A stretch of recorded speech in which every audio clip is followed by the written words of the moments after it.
आपका हमारे इस YouTube चैनल पर। मैं मुनमुन श्रीवास्तव आपका हार्दिक अभिनंदन करता हूं। दिल्ली विश्वविद्यालय में इन दिनों फर्स्ट सेमेस्टर के छात्र बहुत परेशान हैं। तो डेट शीट रिवाइज हुई है, उसको लेकर भी बहुत सारी जो है वो आलोचनाएं कल से हो रही हैं। हालांकि डेट शीट रिवाइज करने का श्रेय जो है वो जाता है डूटा के एग्जीक्यूटिव मेंबर्स को, जिन्होंने एक ज्ञापन दिया था। हमारे साथ मौजूद हैं डूटा के प्रेसिडेंट प्रोफेसर वीएस नेगी, और उनसे जानेंगे कि सर जो है वो डेट शीट को लेकर बहुत ज़्यादा दिक्कतें इस वक्त स्टूडेंट झेल रहे हैं। वो कह रहे हैं कि ओवरलैप हो रही है एग्जामिनेशन की डेट शीट। क्या कहेंगे आप?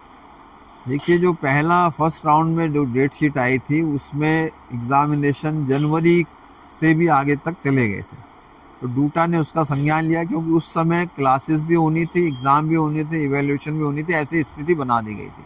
एग्जामिनेशन ब्रांच को डूटा की तरफ से एक ज्ञापन हमारे इलेक्टेड मेंबर्स ने दिया, तो उन्होंने उसको ठीक किया। लेकिन ठीक करने के क्रम में मुझे लगता है उन्होंने कुछ ऐसा कर दिया है कि एक ही दिन में एक ही विषय के एक ही विद्यार्थी को 2-2, 3-3 पेपर उसमें ऐसा दिखाया जा रहा है। तो मुझे लगता है एक बार फिर एग्जामिनेशन ब्रांच को बताना पड़ेगा जाके, वो सुधार करने के लिए तैयार है। लेकिन मैं ये भी कहूँगा कि जैसे फर्स्ट ईयर के बच्चे हैं, उनका एनरोलमेंट नंबर नहीं आया है सभी कॉलेजों में, तो उनको एग्जामिनेशन फॉर्म भरने में दिक्कत होने वाली है। बहुत ही मुश्किल से हमने 2 साल तक विश्वविद्यालय के साथ कोऑपरेट करते हुए अलग अलग सेमेस्टर अलग अलग समय पर जो चल रहे थे उस चीज़ को झेला है। लेकिन इस बार 1 अगस्त से चारों सेमेस्टर खुले हैं, तो किसी भी हाल में डूटा ये नहीं चाहेंगे कि शिक्षक फिर से उस सेमेस्टर में इधर उधर खलबली हो जाए। तो हम चाहेंगे कि सेमेस्टर का टाइम पीरियड एक जैसा हो, खुलने का और बंद होने का, चारों सेमेस्टर्स का। और इस एग्ज़ामिनेशन की अदला बदली और इसकी उठापटक में हमारे सेशंस पे फ़र्क पड़ेगा, तो उसको हम स्वीकार नहीं करेंगे। मुझे लगता है हम अगले सप्ताह या बाबत दिल्ली विश्वविद्यालय के एग्जामिनेशन ब्रांच में जाकर जितनी भी शिकायतें आ रही हैं, overlapping of the papers etcetera, या जो ऑप्शंस दिए जाते हैं, उन ऑप्शंस के हिसाब से सही मार्कशीट बनाने के लिए उनसे मांग करेंगे, और जिससे कि छात्रों को परेशानी न हो। छात्र वैसे ही अत्यधिक वर्कलोड के तले परेशान है।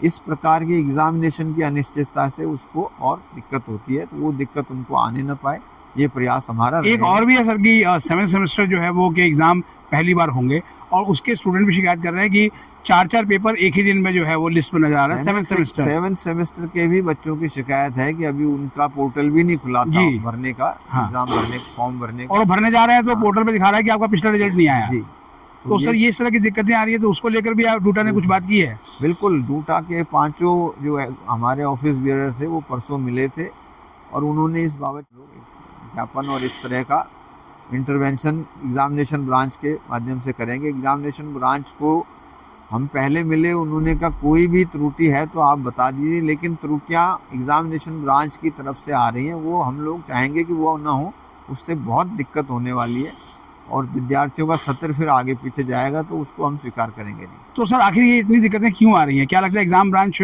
पे लोड ज़्यादा हो गया है, या फिर जो है कहीं कोई जो समर्थ पोर्टल है वो असमर्थ हो गया है? नहीं, समर्थ पोर्टल ठीक है, लेकिन मुझे लगता है जो नंबर ऑफ पेपर्स हैं और नंबर ऑफ पेपर्स के ऑप्शंस हैं, उसकी क्लैरिटी एग्जामिनेशन ब्रांच को शायद नहीं होगी, इसीलिए एक ही समय पे एक समय में एक सेमेस्टर को दिए जाने वाले ऑप्शन पेपर को वो अलग नहीं कर पा रहे हैं और वो एक साथ दिखा रहे हैं। ये शिकायतें कई कॉलेजों से आई हैं, इनको एग्जामिनेशन ब्रांच को फॉरवर्ड करेंगे और इसको करेक्ट करवाएंगे। क्योंकि सर ये तो डेट शीट को लेकर शिकायत थी, पिछली बार जो है रिजल्ट को लेकर शिकायत थी कि बच्चों के रिजल्ट में ER और एब्सेंट के केसेस बहुत थे, तो कुछ मॉनिटरिंग नहीं हो रही है, इसका मतलब?